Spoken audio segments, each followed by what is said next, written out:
This is Garrett for GDCMMA.com. We're outside the Adrenaline Training Center here in London, Ontario. Stick around.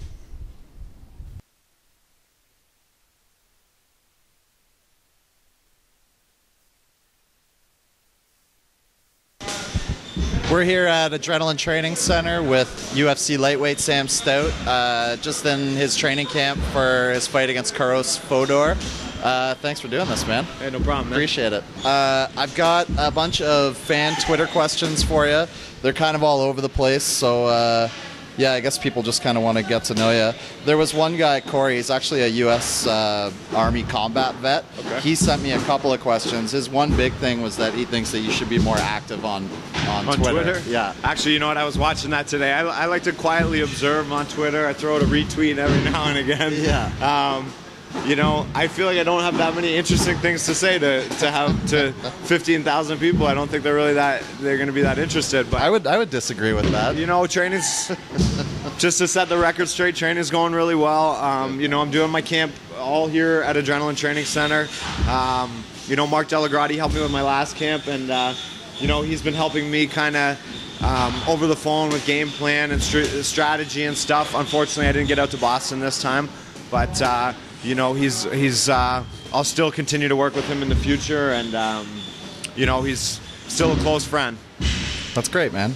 All right, so coming from Corey at EyesDeep02, he wants to know where you stand on the VADA testing, or VADA, whatever that is, for like I think it was what Rory McDonald went through with BJ Penn's fight, where they test, and Overeem just did, where they test like weekly through your camp. You know, I think it's like sporadic too, so you don't know when it's coming, kind of. Yeah. You know, I think that's, you know, it's, as a guy who's never, you know, used anything and doesn't really, you know, even have to think about that thing. I think it's a great idea. You know. It's obviously it just makes it tougher for guys to get away with taking juice and you know, and trying to work the system.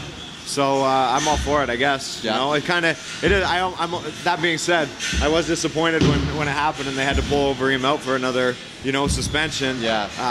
But you know, I'm not the one fighting. So if you know, if I found out that Carlos Fodor, if they did it to him and he tested positive, then I'd be happy that they caught him too. So, does it make you wonder with Tavares testing positive either today or yesterday? Does it make you wonder if he was doing something back when you fought him, or is it kind of something that you know, that's the problem with these guys who get caught taking steroids, is it's you know, it kind of puts a little asterisk over all their wins, you know, and it makes people wonder those kind of questions. It's like, you know, Mark McGuire in baseball. It's kind of sullies their legacy a little bit, I think. Absolutely.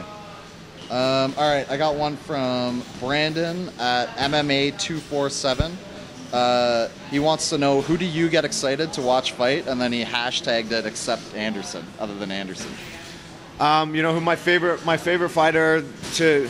Favorite fighters to watch are really probably the same as most people. John Jones, you know, I know he gets a lot of bad rep for, you know, takes a lot of shit from people, you know, with the whole pulling out of that one fight and kind of can't having that whole card fall apart because of him. Yeah. But you know what? I think he's a friend. I think he's one of the best in the sport. He's still young and he's still got continues to evolve and continues to get better. He's one of my most favorite guys to fight. Jose Aldo's another one. Yep. You know, some of these guys that just make it look so easy. It's really you know, something incredible to watch them. Yeah, it's amazing. Your boy Gray Maynard, actually, I sent out a thing on Twitter to get some fan questions, and he sent a message saying, "You're his brother from another mother." That must be some kind of fight slang. I told you, I'm a quiet observer on Twitter. Yeah. You know, Gray is I met Gray before he even did the Ultimate Fighter show. First time I met Gray, we brought him down here to London to help me with the camp to fight Jay Estrada on the rematch I had with him. Yeah. So I've known Gray for many years, close to 7 years. Of all the guys I've met in the MMA world, he's you know, I think my truest friend. You know, obviously Hordesky and Hominick and all the adrenaline guys are a little, you know, I see them more and they're closer to me in that sense. But Gray is one of my favorite people in this sport for sure. Nice. And I would like to take this opportunity to congratulate him on his new baby. Excellent. He just had a baby? Just had a baby. Yeah? Nice. All right, we got one from Dave asking what Dana White is really like as a boss. You know, I see him before the fights, you know, and at the press conferences. I don't go out and we don't sit at board meetings. And not a ton of interaction. Typical boss, not typical, but he's always been good to me. You know, throws a bonus my way a lot, so I can't complain about that. He's funny. He's seems like a great guy, and as long as you do right by him, he always does right by you. All right. I got one coming from another Sam at White Belt Jones, asking what your favorite meal is after cutting weight, like after you weigh in. You know what? My go-to meal always is I always have chicken, fettuccine Alfredo with chicken. You know, but that's every single fight. That's been my go-to. But this time, I'll probably eat a little lighter after weigh-ins. I'm going to try and not kind of make such a pig of myself and eat a little healthier until after the fight's over. And, you know, after the fight's over, the first thing I'm really craving is a big slice of pizza, usually. You know, some greasy late night, 3 a.m. pizza. That's the kind of stuff. Did you feel sluggish in the last fight? Like, do you feel like you overate after you weighed in? No, not so much that, but I just want to, you know, I have a tendency to eat, you know, cookies and chocolate bars and stuff like that because, you know, you've been depriving yourself for so long and you don't have to worry about the weight anymore. So sometimes I jump the gun on eating the junk food. So this time, just as a change, you know, I'll have a little bit of stuff like that's not the healthiest here and there, but I'm not gonna, you know, eat a whole box of cookies or eat a big bag of potato chips or anything like that. All right, I got one from a lady, Erin at Lazy Gal Q, wants to know who you think is the best pound for pound fighter. Best pound for pound fighter, I think it's a toss-up.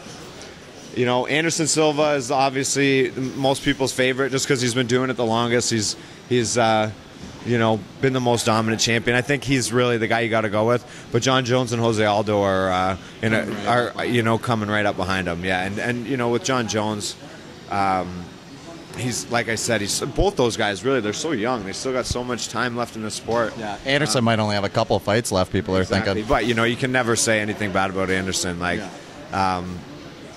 you know, he's finished all but 2 of his fights, and the only 2 fights that he didn't finish, or this is in the UFC, but the only 2 fights he didn't finish are 2 guys that didn't fight back, you know, and you know, not Damian Maia, not so much. I think Anderson could have pressed a little more. Yeah.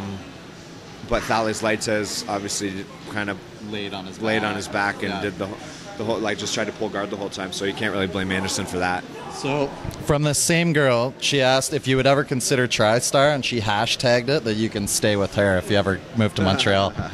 That's great. You know what? Faraz is a very good friend of mine, and is you know, I've known him for years and years. He invited me out there. I have an open invitation there. You know, McDessie in the cage afterwards welcomed me to come out there anytime. You know, I would definitely run it by those guys and make sure that they still feel that way. But yeah, it's a great gym.